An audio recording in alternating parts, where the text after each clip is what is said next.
It's the Happy Families Podcast. It's the podcast for the time-poor parent who just wants answers now. School holidays, they've arrived in some states. They're just around the corner in other states. And for a whole cohort of the Australian population, our 3, 4, 5-year-olds, depending on when you're starting school, well, big school is about to happen.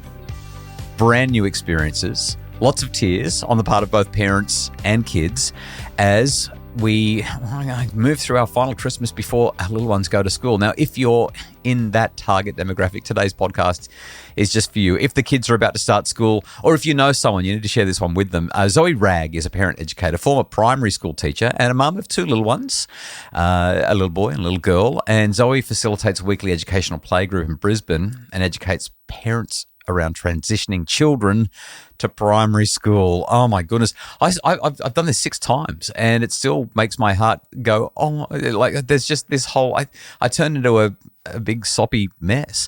Anyway, Zoe's on a mission to empower parents by instilling confidence, enhancing their knowledge and skill set, because parents are their child's first and best teacher. So Zoe, thanks so much for joining me on the podcast. You're looking after a whole lot of kids that are around this age, and a big bunch of kids that you've been looking after all year are about to head off to big school. We hear this term school readiness all the time. It's thrown around a lot. What does school readiness mean? Hello, Justin. Thank you so much for having me. So school readiness, yes, it is a very common term that we hear a lot. And I think 2 things about this. I think that parents can support their children's transition to be ready for school. But also, what about ready schools? Schools being ready for the diverse range of learners that are coming their way too. So I think that parents can really take a lot of action to support and have a smoother transition for their children. And I like to think about school readiness as essentials and advantages, So when I think about essentials, I think about the things that these would be really, really helpful for your child to know ahead of starting school to just ease that transition for them. Things like self-help skills. Are they confident and independent, undressing and dressing themselves? Because they're going to need that when they go and use the bathrooms, because there won't be an educator in the bathrooms with them. And, things like focusing for short bursts of time. And also another essential, I think, is recognizing their name. So say, for instance, you had your child's name written on a little piece of paper in front of them and you had 2 other names as well. Could they look at it and go, hey, that's my name? So recognizing their name is really important. I do have a free checklist as well, which has an extensive list of things that parents can download and have a look at. So, and when I think about an advantage, let's compare the name. So an essential would be recognizing their name, going, hey, that's my name, I know that. An advantage could be being able to write their name, starting with a capital letter and continuing with lowercase letters. In terms of for parents, what they can do to support their child, I think about finding their child's missing skills. So working out what it is that your child may need to work on. In the first year of school, it's less about, because they're learning to read, they're learning to write.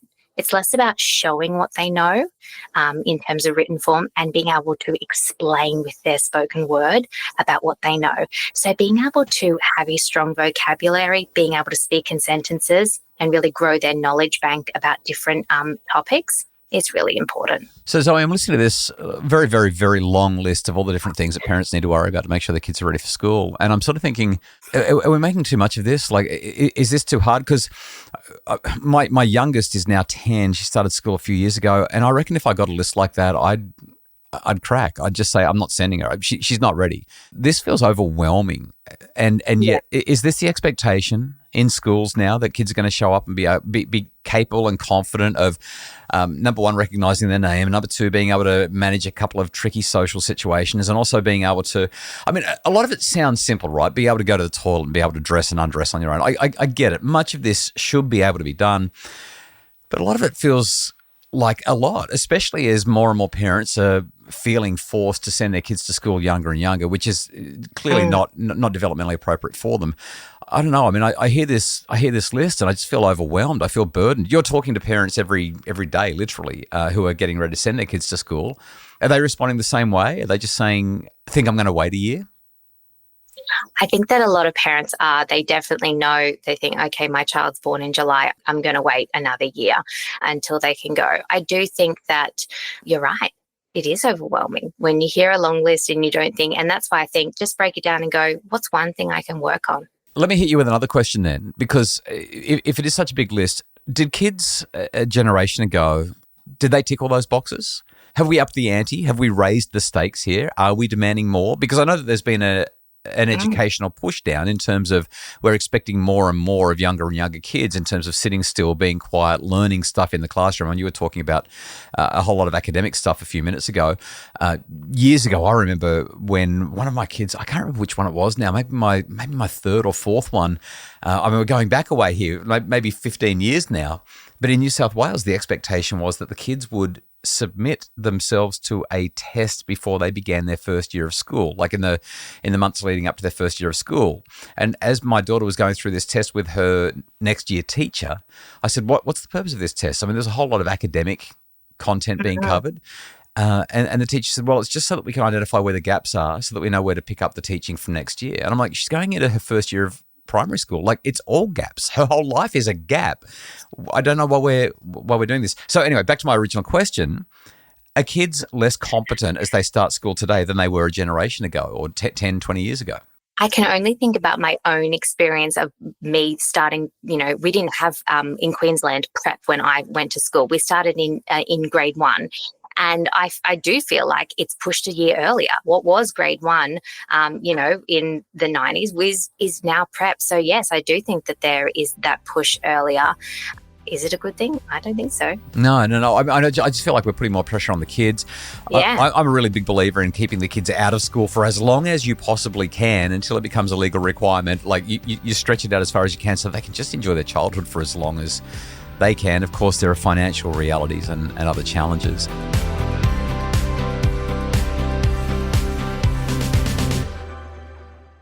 Got a couple of other questions for you around this, Zoe, and the preparation for starting school for any families just kicking it off next year.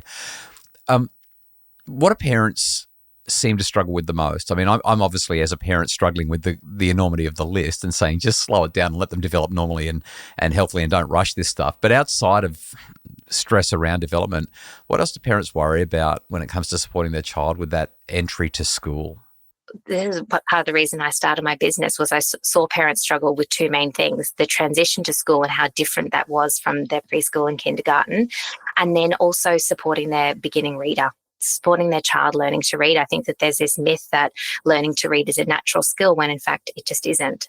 So Zoe, let's talk about those two things. First of all, the transition to school. When you say that that's a struggle, do you mean the extra hours where the child's out of the home, the child comes home tired, parents have got to deal with all of the logistics around drop-offs and pickups and just a shift in the routine? Or is there something else that you're highlighting here? I think it's the shift in the routine. I think it's also the shift for the child in terms of the rhythm of the day at school.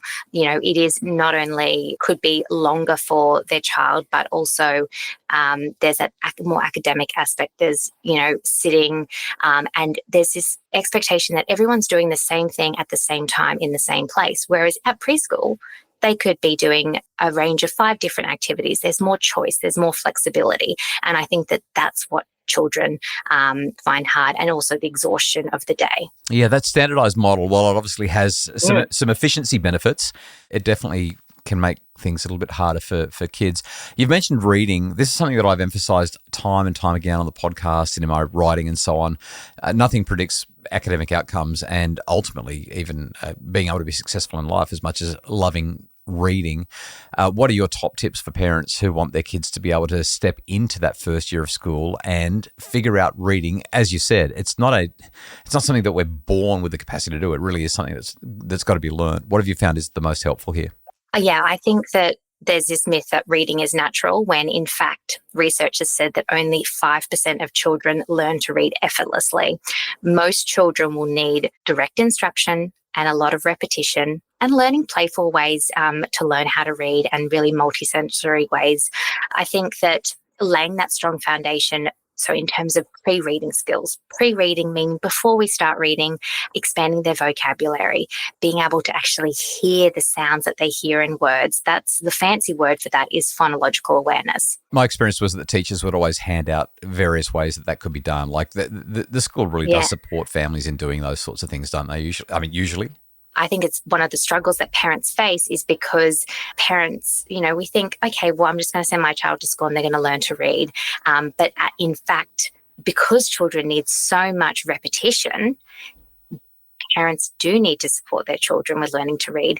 They'll get home little readers, little books to read, maybe some little alphabet sounds to learn as well, and maybe even some tricky words to learn as well. And it can be overwhelming for parents. They don't know where to start. They're confused. They don't know how to teach their child how to read. So I think that can be a struggle for them.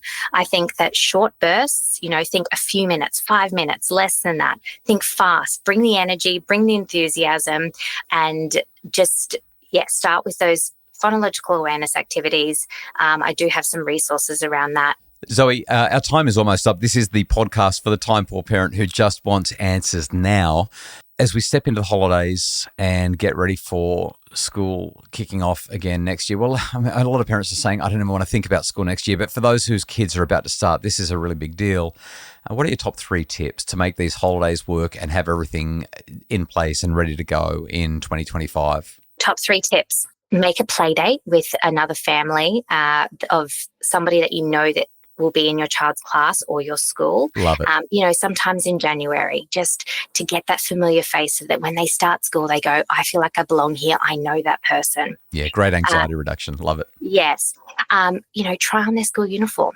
Get into that mode of maybe I'm going to be wearing something different. What do my shoes feel like? What do my belongings look like as well? And the kids are usually pretty excited about that, let's be honest. Yeah, that's right. I mean, sensory things, they sometimes feel a bit different, a bit scratchy. So it's always good to have a try on. And then my last one would just be, this is a big change for you and your child. Just go gently, enjoy time with each other over the holidays, and just know that the first 6 weeks, it's like the newborn phase all over again.